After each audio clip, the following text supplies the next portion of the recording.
నమస్కారం. ETV live సుఖజీవనం కార్యక్రమానికి స్వాగతం. శృంగారంలో పాల్గొనేటప్పుడు మగవాళ్ళు ఆడవాళ్ళు ఇద్దరు ఎంతో ఆనందాన్ని అనుభవిస్తారు. ముఖ్యంగా కొత్తగా పెళ్లైన దంపతులు ప్రతిరోజు సెక్స్ ని ఎంజాయ్ చేస్తారు. అయితే వారు పేరెంట్స్ గా మారినప్పుడు, పిల్లలు టీనేజ్ వయసుకి వచ్చినప్పుడు వారిని ఎలా గైడ్ చేయాలో తెలియక సతమతమవుతారు. టీనేజ్ పిల్లలు హస్తప్రయోగం చేసుకుంటే ఎదుగుతారా, లేదా పెళ్లి కాని అమ్మాయిలు రొమ్ములోంచి పాలు వస్తే కడుపు వచ్చినట్లేనా, వీర్యం బయటికి పోతే బలహీనం అయిపోతారా అనే అనుమానాలు కలుగుతుంటాయి. ఎవరినైనా వీటి గురించి అడిగినా కూడా వారు చెప్పే సమాధానాలు సంతృప్తిగా ఉండవు. అంతేకాదు, వృద్ధాప్యంలో సెక్స్లో పాల్గొంటే గుండె జబ్బులు వస్తాయని, శక్తి తగ్గిపోతుందని కూడా భావిస్తారు. మరి ఈ అనుమానాలు నిజమేనా కాదా అనేది ఈరోజు డాక్టర్ సమరం గారిని అడిగి తెలుసుకుందాం.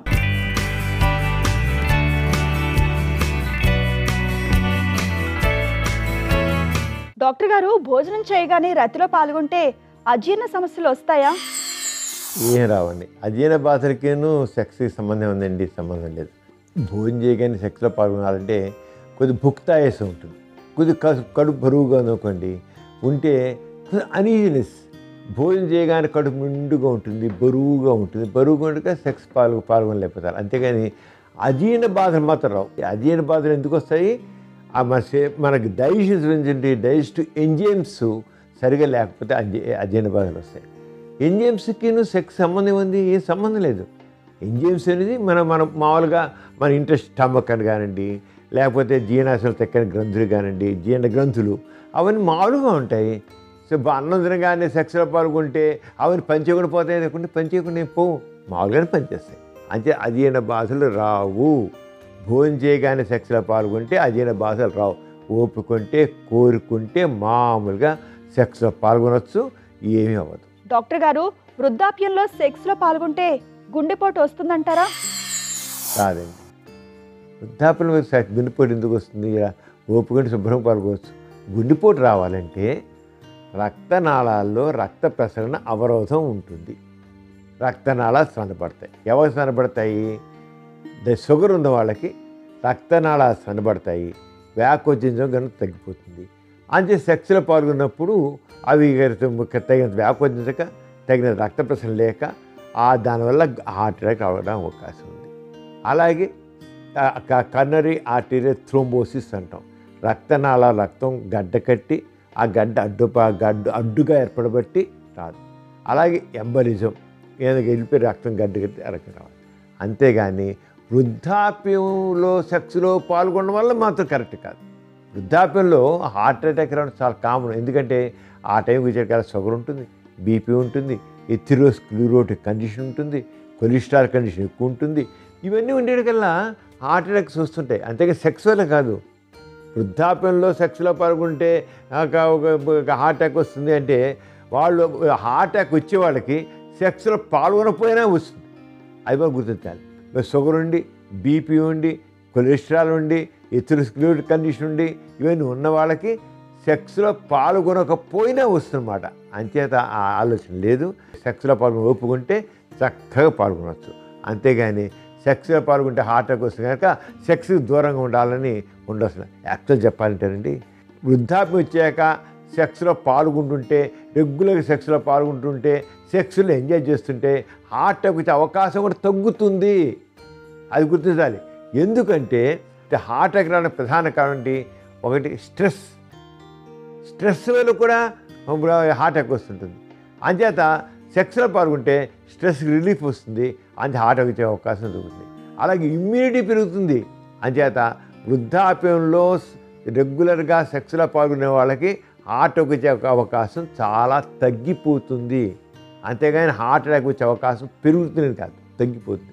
అంటే వృద్ధాప్యం వచ్చినా సెక్స్లో పాల్గొనే సామర్థ్యం ఉంటే నిరభ్యంతరంగా సెక్స్లో పాల్గొనవచ్చు. డాక్టర్ గారు, రోజు సెక్స్లో ఎక్కువ సార్లు పాల్గొంటే సెక్స్ డౌన్ అవుతుందంటారా?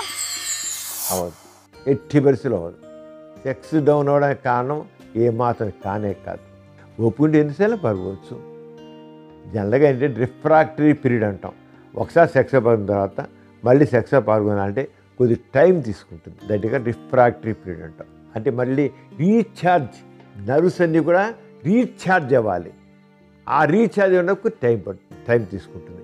అంతేగాని దాని సెక్స్ ఎక్కువసార్లు పాల్గొనే సెక్స్ డౌన్ అనేది ఉండదు.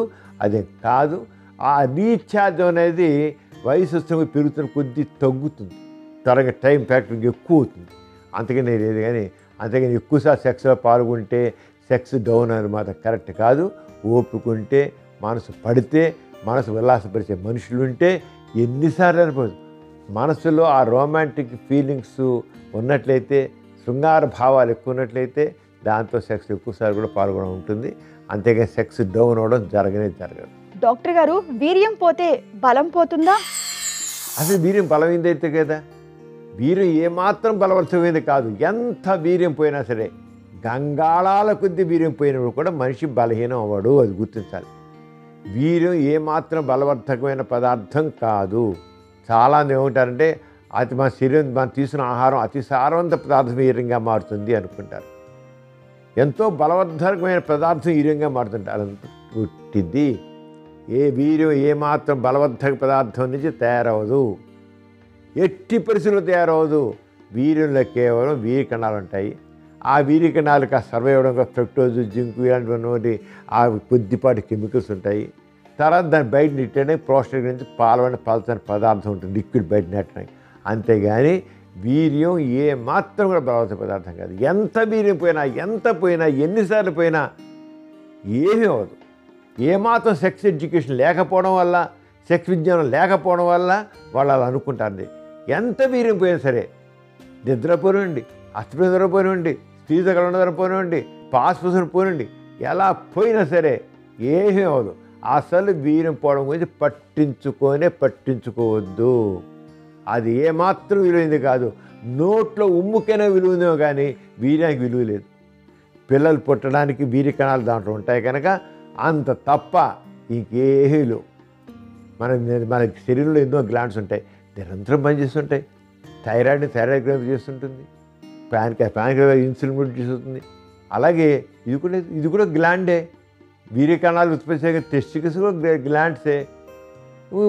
వాటి పని అది ఉత్పత్తి చేస్తుంటే వీరికైనా ఉత్పత్తి చేస్తూనే ఉంటాయి. దానికి బలంతో సంబంధం లేదు. బక్క పీసుకున్నాడు కూడా వీరికైనా బాగానే ఉంటాయి. అంచేత వీర్యం పోవడం వల్ల బలహీనం అవ్వడం అనేది లేదు. దాన్ని పట్టించుకోదు. ఎవడైనా చెబితే అది పెట్టి తప్పు, ట్రాష్. మాత్రం నిజం కాదు. వీర్యం ఎంత పైన కూడా ఏమవుతుంది. డాక్టర్ గారు ఒకరు ఈ విధంగా అడుగుతున్నారండి. నాకు ఒక వృషణం మాత్రమే ఉంది. నాకు సెక్స్ కోరికలు బాగానే ఉన్నాయి. హస్తప్రయోగం అలవాటు కూడా ఉంది. ఇటీవల నెట్లో ఒకటే వృషణం ఉన్న వాళ్ళకి పిల్లలు పుట్టరని విన్నాను. ఇది నిజమేనా అంటూ అడుగుతున్నారు. ఏమాత్రం నిజం లేదు. ఒక్క వృషణం పనిచేస్తుంటే చాలు. ఒక్క వృషణం అన్నా సెక్స్ ఫుల్గా ఉంటుంది. ఒక్క వృషణం అన్నా పిల్లలు మామూలుగా పుడతారు. ఒక్క వృషణ సెక్స్ స్ట్రెంగ్త్ మామూలుగా ఉంటుంది. ఒక్కటి చాలు. చాలామంది రెండోది లేని వాళ్ళు. అది పాడైపోవచ్చు, పుట్టుకతో లేకపోవచ్చు, అన్డిసెంట్ టెస్టిస్ కావచ్చు, డెవలప్ కాకుండా ఏదో అయినా ఒకటి ఉంది కదా, ఒకటి నార్మల్ ఉంటే చాలు. అంచేత ఒక వృషణం ఒకటే ఉందని దిగులు పడాల్సిన లేదు.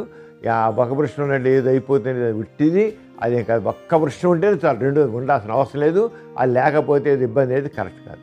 డాక్టర్ గారు మరొకరి విధంగా అడుగుతున్నారండి. భార్యాభర్తలు ఇద్దరికి ఒకే బ్లడ్ గ్రూప్ ఉంటే పిల్లలు పుడతారా? ఒకవేళ పుట్టినా ఆరోగ్యంగా ఉంటారా అంటూ అడుగుతున్నారు. శుభ్రంగా పుడతారు. ఒకే బ్లడ్ గ్రూప్ ఎంతమంది, ఇద్దరు ఓ గ్రూప్ కావచ్చు, ఇద్దరు బి గ్రూప్ కావచ్చు. బ్లడ్ గ్రూప్ ఒకటే కాకూడదు ఎక్కడలేదు. డిఫరెంట్ అయినా తప్పులేదు. వేరువేరుగానే ఏమవుతుంది, మామూలుగా పిల్లలు పుడతారు. కేవలం ఏంటంటే RH నెగిటివ్, RH పాజిటివ్ అంటారు. అంటే మనం బ్లడ్ గ్రూప్ చూడు, O negative, O positive, B negative, B positive, AB negative, AB positive అని ఇలాగ చెప్తాం అనమాట. నెగిటివ్ ఈ RH ఫ్యాక్టర్, నెగిటివ్ ఏంటంటే RH ఫ్యాక్టర్ అన్నమాట. ఈ RH ఫ్యాక్టర్ అనేది 100 మంది ఉన్నట్లయితే వాళ్ళలో 15 మందికి నెగిటివ్ ఉంటుంది. అంటే దాంట్లో RHకి సంబంధించిన యాంటీజెన్స్ ఉండవు. అలాంటి చోట్ల ఏమిటంటే భార్య RH నెగిటివ్ అయ్యి ఉండి భర్త RH పాజిటివ్ అయినట్లయితే కడుపులో బిడ్డ గర్భం వచ్చేవాడు కడుపులో బిడ్డకి తండ్రి యొక్క RH పాజిటివ్ వచ్చినట్లయితే, గ్రూప్ వచ్చినట్లయితే అక్కడ యాంటీబాడీ రియాక్షన్ వచ్చి తల్లిలో యాంటీబాడీస్ తయారయ్యి దానివల్ల పుట్టే బిడ్డకి పుట్టుతో పచ్చగా రావచ్చు, లేదా 5 నెలల గర్భం పోవచ్చు. అది జరగచ్చు.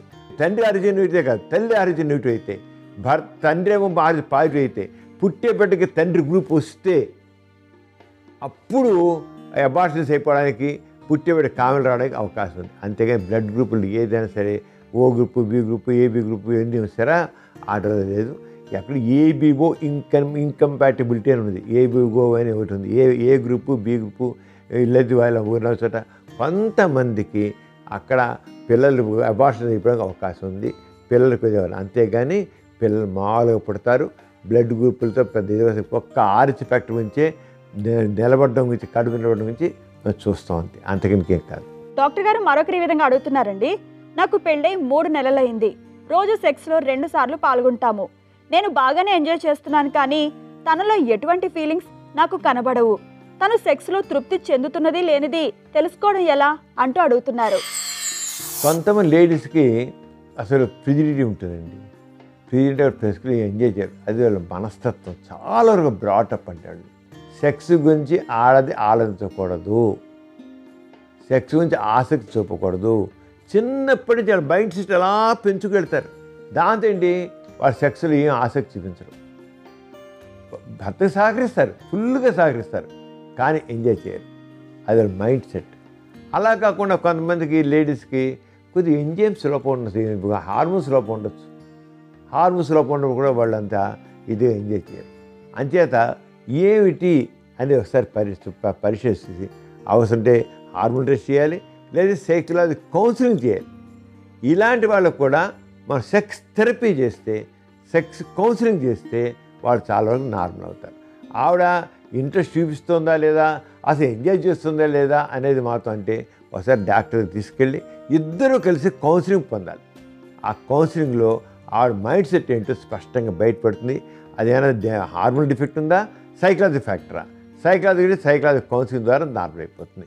అది ఇద్దరు ఒకసారి డాక్టర్ దగ్గరికి వెళ్ళి కౌన్సిలింగ్ పొందడం అవసరం. డాక్టర్ గారు ఒకరి విధంగా అడుగుతున్నారండి. మీ ప్రోగ్రాం రెగ్యులర్గా చూస్తాము. మా దాంపత్య జీవితాన్ని బాగా ఎంజాయ్ చేస్తున్నాం కూడా. మేము ఓరల్ సెక్స్ ఎక్కువగా ఎంజాయ్ చేస్తాము. ఇటీవల ఇంటర్నెట్లో ఓరల్ సెక్స్ చేయడం వల్ల క్యాన్సర్ వస్తుందని చదివాను. నిజమేనా? అది ఫేక్ న్యూసా? ఈ న్యూస్ చదివి ఓరల్ సెక్స్ అంటే ఎంత ఇంట్రెస్ట్ ఉన్నా చేయడం లేదు. మీరు ఇబ్బంది లేదంటేనే మేము ఓరల్ సెక్స్ తిరిగి మొదలు పెడతాము. తగిన సలహా ఇవ్వండి అంటూ అడుగుతున్నారు. ఓరల్ సెక్స్ చేయడం వల్ల క్యాన్సర్ రాదు, 80% రాదు. రావడం ఎలా వస్తుంది? ఓరల్ సెక్స్ ద్వారా రావడం ప్రశ్న లేదు. ఒకటి క్యాన్సరే కాదు, మామూలుగా జననేంద్రియాలు పరిశుభ్రంగా లేకపోయినట్లయితే అక్కడున్నటి అది వైరస్ ఇన్ఫెక్షన్ వల్ల కానివ్వండి, లేదా ఫంగల్ ఇన్ఫెక్షన్ వల్ల కానివ్వండి, బ్యాక్టీరియల్ ఇన్ఫెక్షన్ వల్ల కానీ, ఇది రెండు వాళ్ళకి నోటికో ఇంకోరికి రావడానికి అవకాశం ఉంది. నోట్లోకి ఇన్ఫెక్షన్ అవడానికి అవకాశం ఉంది. జననేంద్రియాలు పరిశుభ్రంగా ఉన్నాయనుకోండి, ఇంక ఏ జబ్బు రాదు. ఎందుకు వస్తుంది? ఇప్పుడు మగవాడు తను సెక్స్లో పాల్గొన్నప్పుడు శుభ్రంగా స్నానం చేసి పురుషాంగ చర్మం వెనక్కి లాగి శుభ్రం క్లీన్ చేసి నీట్గా ఉండి ఎంతసేపు ఓరల్ సెక్స్ చేసినా ఆమెకి ఏ రకం కూడా ఇబ్బంది కలగదు.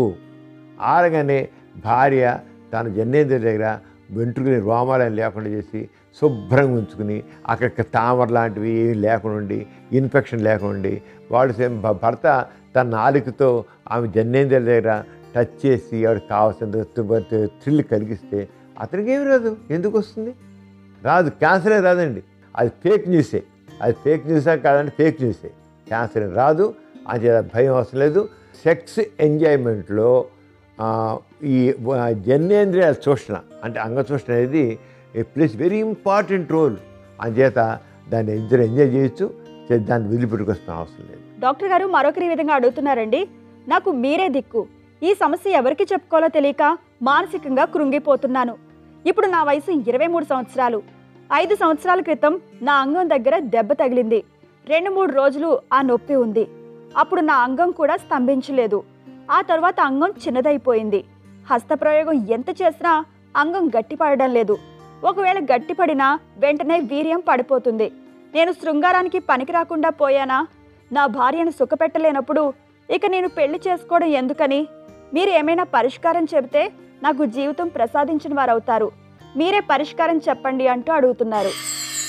అంగానికి దెబ్బ తగిలింది మాత్రాన సెక్స్ పని రాకుండా పోవడం జరగదండి. మరి బాగా డ్యామేజ్ జరిగిపోయి హిమటమా వచ్చేసేసి అక్కడంతా క్లాట్స్ ఫైబ్రస్ వచ్చి అలా జరిగితే తప్ప మామూలుగా ట్రామాలో ఏమవుతుంది. అంచేత ఇలా కొంతమంది భయపడతారండి. నా పురుషాంగానికి దెబ్బ తింది కనుక నేను సెక్స్ పని రాకుండా పోతాను అని ఒక రకమైన ఫీలింగ్ అనమాట. ఆ ఫీలింగ్ వల్ల వాళ్ళు సెక్స్లో పాల్గొనకపోతారు. బహుశా అదే పరిస్థితి అయి ఉంటుంది. ఏమైనా కూడా ఒకసారి డాక్టర్కి వెళ్ళి పరిశీలించుకుని చూసుకోవచ్చు. దీనికి ఇంకా డౌట్ ఉంటే ఏంటి అంటే హార్మోన్ టెస్టులు చేయాలి. FSH, LH, testosterone, prolactin, thyroid, తర్వాత కొలెస్ట్రాల్ సంబంధించిన టెస్టులు, ఇవన్నీ టెస్టులు చేసి చూడడం. అలాగే పెనైల్ కలర్ డ్రాపాలు టెస్ట్ చేసినట్లయితే పురుషాంగంలో రక్త ప్రసరణ ఎలా ఉంది, నరాల యాక్షన్ ఉంది, అంగం సంబంధించిన ఎలా ఉంది, ఇవన్నీ తేలిపోతాయి. దాంతో చాలా వరకు సైకలాజికల్ కండిషన్సే కారణం అవుతాయి. అంచేత డాక్టర్కి వెళ్ళేసరి తగిన ఇన్వెస్టిగేషన్ చూసినట్లయితే ఆయన డౌట్ తీరిపోతుంది. ఒక స్ట్రాంగ్గా అండి నాకేదో అయిపోయింది, నాకేదో భయపడడం వల్ల ఆ భయం వల్ల వాళ్ళకి అంగస్తం లేకుండా పోతుంది. ఇప్పుడు ఈయన విషయం అదే కావచ్చు, 99% అదే అవుతుంది. వీళ్ళకి కావాల్సిందంటే వాళ్ళకి టెస్టులు చేసి కాన్ఫిడెన్స్ వాళ్ళకి బిల్డప్ చేస్తే, వాళ్ళకి ఎష్యూరెన్స్ ఇస్తే దే బికమ్ నార్మల్. ఇంపార్టెన్స్ వచ్చింది అనుకోని ఉండదు, ఏమాత్రం ఉండదు. ఒకసారి డాక్టర్ చూపించి సరైన ట్రైనింగ్ పొంది he'll be all right. Doctor గారు మరొకరి విధంగా అడుగుతున్నారండి. నాకు పెళ్ళై 2 సంవత్సరాలైంది. నా భార్య మంచి అందగత్తె. శృంగారంలో కూడా నాకు మంచి సహకారం అందిస్తుంది. ఇద్దరం బాగానే దాంపత్య జీవితాన్ని ఎంజాయ్ చేస్తున్నాము. ఇటీవల నా భార్యకు పీరియడ్ సరిగ్గా రాకపోవడం, వచ్చిన రక్తం ఎక్కువగా పోవడం జరిగింది. డాక్టర్ని సంప్రదిస్తే రక్తహీనత ఎక్కువగా ఉందని రక్తం కూడా 2 ప్యాకెట్లు ఎక్కించారు. ఆ పైన కొంత ట్రీట్మెంట్ తీసుకోవడంతో ప్రాబ్లం తీరింది. విచిత్రం ఏంటంటే సమస్య తీరినప్పటి నుంచి తనతో సెక్స్ చేయబోతే అంగప్రవేశం చాలా కష్టంగా ఉంటుంది. తన యోని చాలా గట్టిగా మారింది. తనకు శృంగార ఆలోచనలు కూడా లేవంటుంది. ఇలా ఎందుకు తయారైందో నాకు అర్థం కావడం లేదు. దీనికి పరిష్కార మార్గం మీరే చెప్పండి అంటూ అడుగుతున్నారు. ఆవిడ రక్తహీనత వల్ల కానీ, రక్తం ఎక్కించడం వల్ల కానీ, జరిగిన ట్రీట్మెంట్ వల్ల కానీ ఈ పరిస్థితి ఏమీ రాలేదు. దానికి సంబంధం లేదు. ఆవిడకి ఏంటంటే తెలియని భయం ఏర్పడింది. ఆ భయంలో కూడా ఏంటంటే సెక్స్ వలన ఏదో నాకు నష్టం కలుగుతున్న ఒక ఫీలింగ్ ఏర్పడింది. అందువల్ల ఆవిడ సెక్స్లో ఇంట్రెస్ట్ కోల్పోయింది. సెక్స్లో బిగుసిపోతుంది. భయం, వదిలిస్మిస్ అంటాం, ఆ భయం ఏర్పడింది ఆవిడకి. అంచేత యోని కండరాలను కూడా టైట్ అయిపోతున్నాయి. అంతకని ఇంకేం లేదు. మరి 2 ప్యాకెట్లు బ్లడ్ ఎక్కించినా, ఇంకోటి చేసినా ఏమవుతుంది? ఎందుకు అవుతుంది? అక్కడ కేవలం భయం వల్ల అక్కడున్న కండరాలు బిగుసిపోతున్నాయి. అంచేత ఆవిడ తగిన కౌన్సిలింగ్ చేసి తగిన నాలెడ్జ్ ఇస్తే మళ్ళీ ఆవిడ నార్మల్ అయిపోతారు. సరే డాక్టర్ దగ్గరికి వెళ్ళి చూపించుకుని కౌన్సిలింగ్ పొందాలి. అంతకంటే ఏమీ లేదండి. Very simple. This the only psychology problem. Doctor గారు మరొకరి విధంగా అడుగుతున్నారండి. మా ఆవిడకు కాన్పోయి 3 నెలలైంది. మరో 2 సంవత్సరాలు గర్భం వద్దనుకుంటున్నాము. గర్భం దాల్చకుండా ఉండడానికి మందులు ఏం వాడాలి? తగిన సలహా ఇవ్వండి అంటూ అడుగుతున్నారు. మందులు ఏం వద్దండి, లూప్ వేయించండి. సింపుల్గా ఈరోజు సేఫెస్ట్ లూప్స్ ఉన్నాయి. కాపర్ మల్టీలోడ్స్ 250 అని, అలాగే 350 అని, అలాగే మెరీనా లూప్స్ అని ఇవన్నీ ఉన్నాయి. ఓ లూప్ వేసి 3 నుంచి 5 సంవత్సరాల పాటు ఏ బాధ, ఎక్కడో కొద్ది మందికి ఆ లూప్ వేసి కొద్ది బ్లీడింగ్లా వస్తుంది. అంతకని లేదు. బెస్ట్ లూప్స్ ఉన్నాయి. ఆ లూప్ ఎంచుకుంటే ఇంకా అక్కడి దగ్గర మర్చిపోవచ్చు. ఒక 2 ఏళ్ళు 3 ఏళ్ళు పాటు అసలు కడుపు మాట మర్చిపోయి చక్కగా సెక్స్ చేయొచ్చు. అంచేత డాక్టర్కి వెళ్ళి చూపించుకుని ఆ లూప్ వేయించుకుని సెక్స్లో పాల్గొంటూ తర్వాత తీయించేసి మళ్ళీ గర్భం. ఆ లూప్ తీయించేసిన 2-3 నెలల్లో మళ్ళీ మామూలుగా గర్భం వచ్చేస్తుంది. డాక్టర్ గారు, మెన్సెస్ సమయంలో సెక్స్ చేయవచ్చా? భవిష్యత్తులో ఏమైనా అనారోగ్య సమస్యలు వచ్చే అవకాశం ఉందంటారా?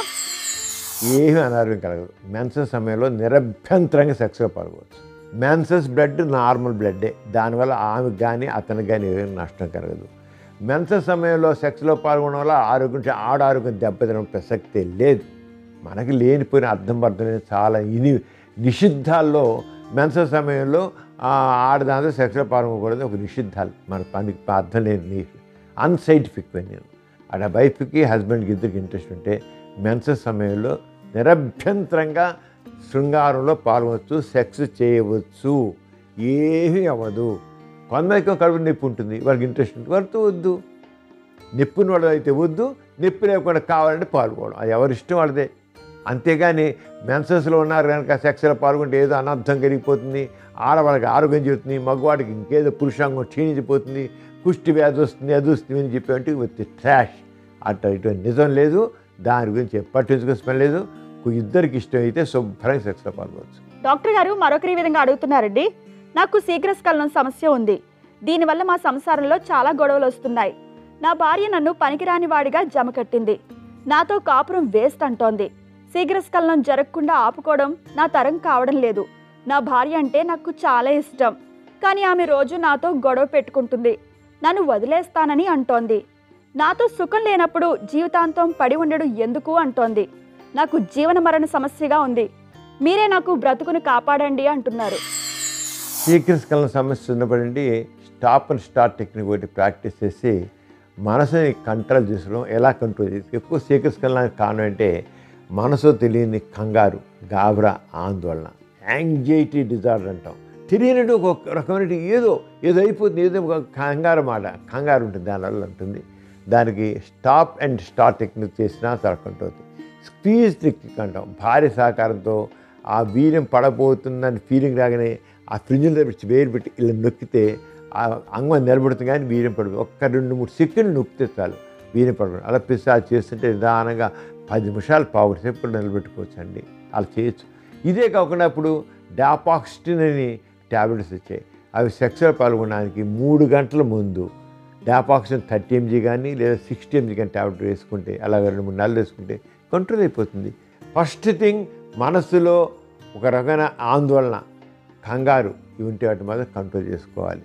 రెండోది మందులు వేసుకోవాలి. అంత నార్మల్ అయిపోతుంది. అంతేగాని ఆడొకటి వేస్ట్ ఫెలో, అసలు నీతో కాపురం వేస్ట్ అని నేనే ఒకటి మాట చెప్తాను. ఆడవాళ్ళకి 3 వచ్చే టైంకి అందుకునే టైంకి మగవాడికి వీర్యం పడిపోతే ఆడదానికి కలిగిన చిరాకు వచ్చేది.